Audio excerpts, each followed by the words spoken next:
Hi, I'm back, little Lisa. Um, I did a video previously about making vanilla extract as well as vanilla sugar.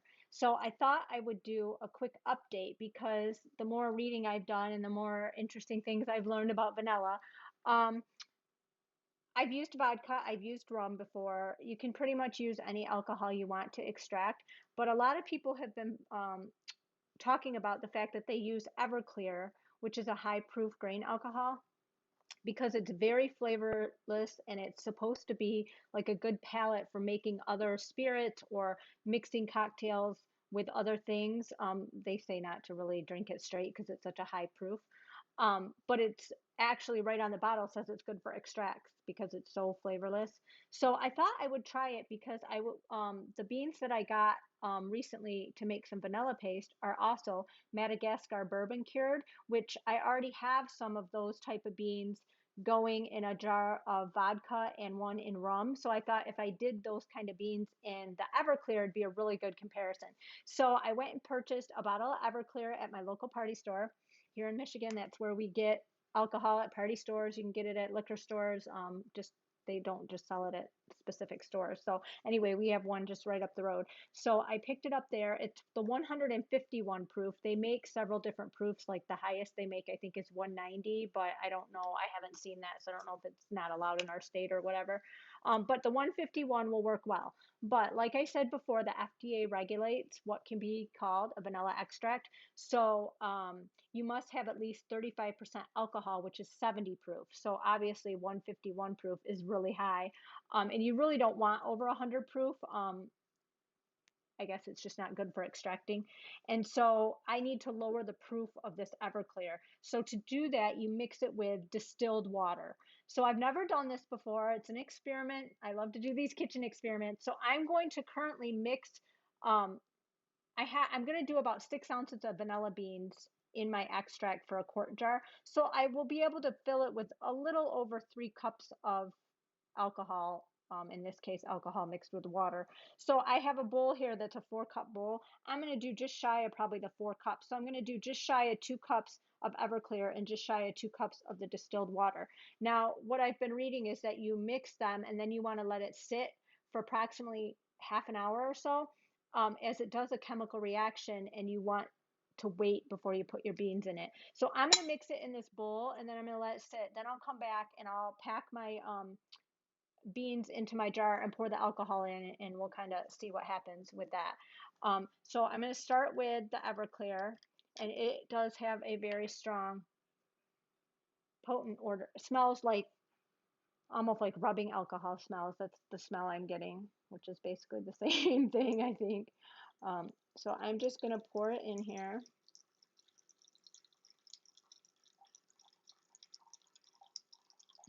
And if I end up with a little left over after I fill my jar, I will just put it in another jar and store it until I'm ready to make my next batch of vanilla. I have more beans on order. I think I'm just going to do 2 cups and 2 cups to make it easy, whatever's left. All right, there's 2 cups of Everclear, which was like 2/3 of the bottle almost. And now I've got 2 cups of water. I don't want it to splash, so I think I'm going to pull this closer to the edge. And it said it will make it cloudy, which is why you want to let it settle for a little bit and that chemical reaction to stop so that your extract comes out clear. Okay, so we're going to let this sit for about half an hour and I will be back and we'll continue on with our project. Bye. Okay, so I've started putting my vanilla beans in my jar. I'm weighing them out because I want 6 ounces. So I just fold them in half so that they don't stick out of the, less chance of sticking out of the alcohol too much. And I'm at 5 1/8 ounce, and a few more.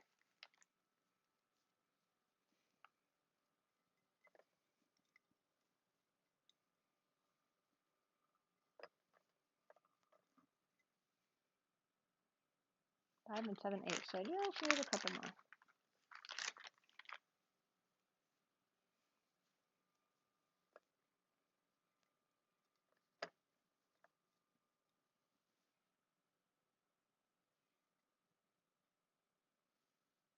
Perfect.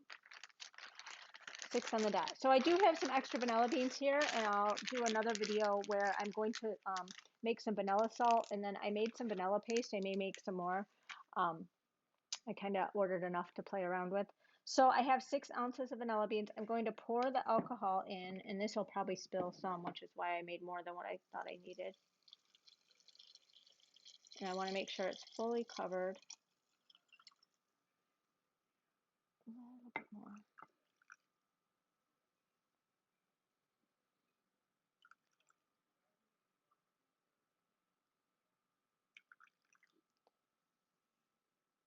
Okay, just a tad. There we go. All right, so I have 1 cup left in here. I'll put it in a jar. There's a little bit of spillage too. I have to wipe up, but I'll put that in a jar to save for my next batch. So I do notice a difference in, I don't know how much you can see. There's a lot of like bubbles coming up. When I poured this in, sort of it did a little cloudy thing and some bubbles that I don't normally have when I've done the vodka and the rum in a jar. I don't see all these kind of bubbles. So it's kind of interesting.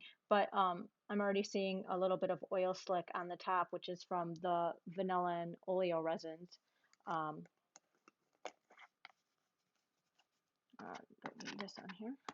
So I use these plastic lids. You can use a regular lid. I find that with the regular 2-part metal lids, just because of the alcohol and evaporation and things like that, they and the oil from the vanilla, that they can get a little sticky residue where it's harder to open them.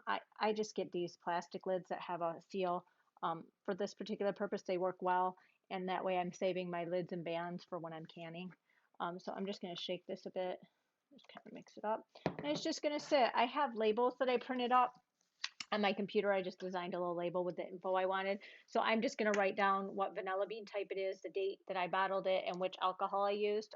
I just kind of keep track for my own purposes. And I also picked this up on Amazon. I'll put a link to it in the post.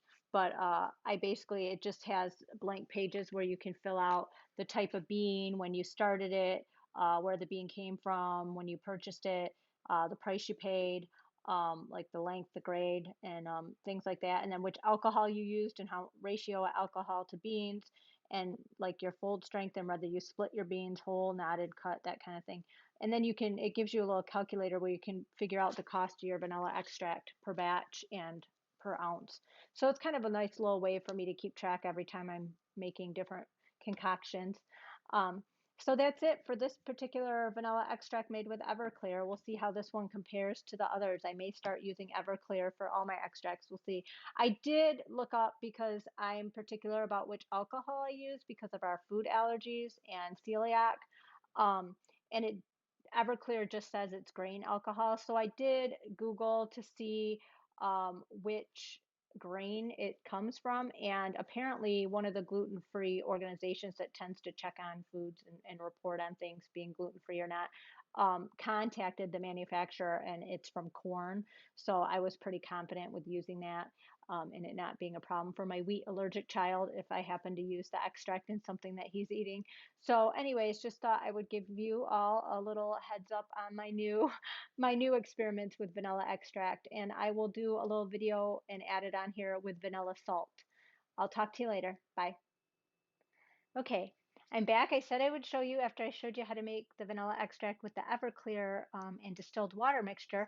I said I was going to experiment with some of my extra beans and do some vanilla salt.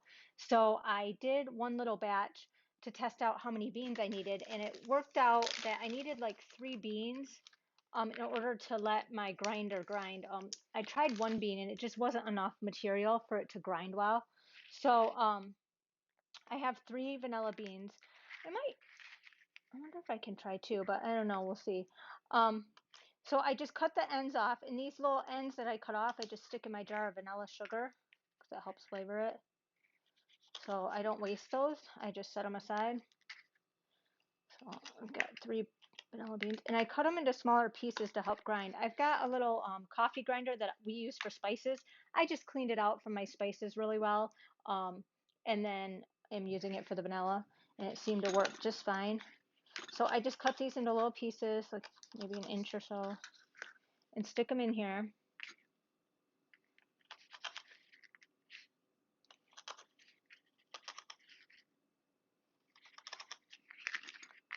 And then I whiz it in the coffee grinder a little bit, and I pulse it.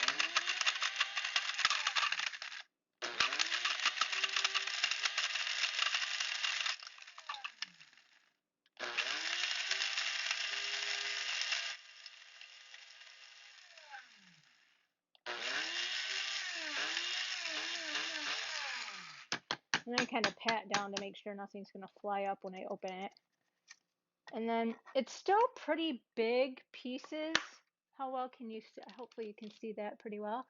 And so it's still pretty chunky, and I probably won't get much finer if I were to just do that. So I decided I would take some of my dried coarse Celtic sea salt. Now we get both the coarse and the fine ground that we use in my house. So we take this coarse ground Celtic brand sea salt. It's an unrefined sea salt from France, and we stick it on a little tray like this, and I put it, my toaster oven has a dehydrate setting. So I just layer a layer of the salt in there, and I put it on dehydrate. It's like a half-hour cycle, and it dries it out so that it's not, because it's quite a wet salt when it comes out of the package. It's a very moist salt from the seawater, so I like to dry it so it doesn't clump as much. So now that this is nice and dry, it's perfect to put a little bit in here, just a few pinches, however much I can fit, I guess, in there. And I'm going to pulverize it with this because it'll help grind that vanilla a little bit finer.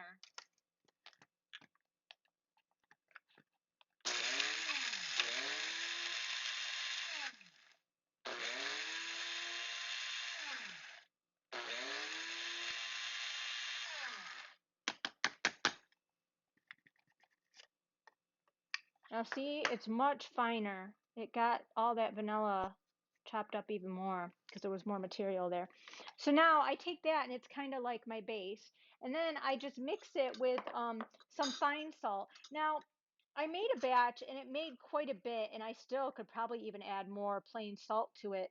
Um, And I could even add a little bit more and grind it in here with the coarse just to get even a little bit finer grind if I wanted. So I'm just going to put like maybe half, probably about half, maybe a little bit less than half of this mixture. And I'm going to mix it with some of the fine salt. So I buy my salt in 5-pound bags just because we use it a lot. Because I pretty much use sea salt for everything, cooking, in my salt shakers. We use this in our salt, the coarse grind in our salt grinder, um, like this one. So we put it in here and just grind it right out of there. But it's nice to have it dry so it doesn't clump up. So anyways, I'm going to use the fine sea salt to mix with this. Now I could just take some more of the coarse and grind it myself, but I have this, so it's easier to do this. I'm just going to dump some in there. And this salt is not super inexpensive, which is why I buy it in bulk, because it's much cheaper to buy a 5-pound bag than the 1-pound bags. Cheaper by the pound, I mean. Like you pay less per pound, and we go through it. So now you just kind of stir it up. I'm going to save this spoon for... And I'll see if I decide I want to add more. The vanilla flavor will mature as it sits in there. It'll get stronger vanilla flavor to the salt as the longer it sits. So I kind of want to make sure it's not too concentrated.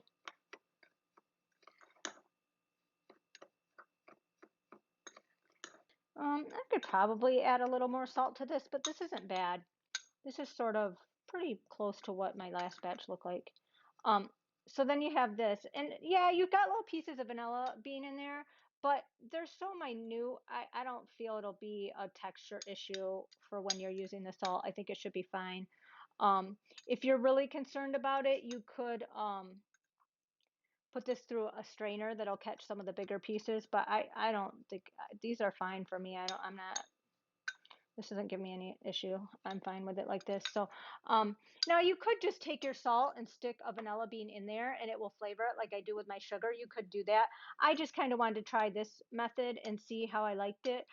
This is what I've seen most people do online when I was kind of researching it. And I'm just going to store it. I have these little jars. My dad eats some brand of yogurt that comes in these glass jars, and they have like a foil lid.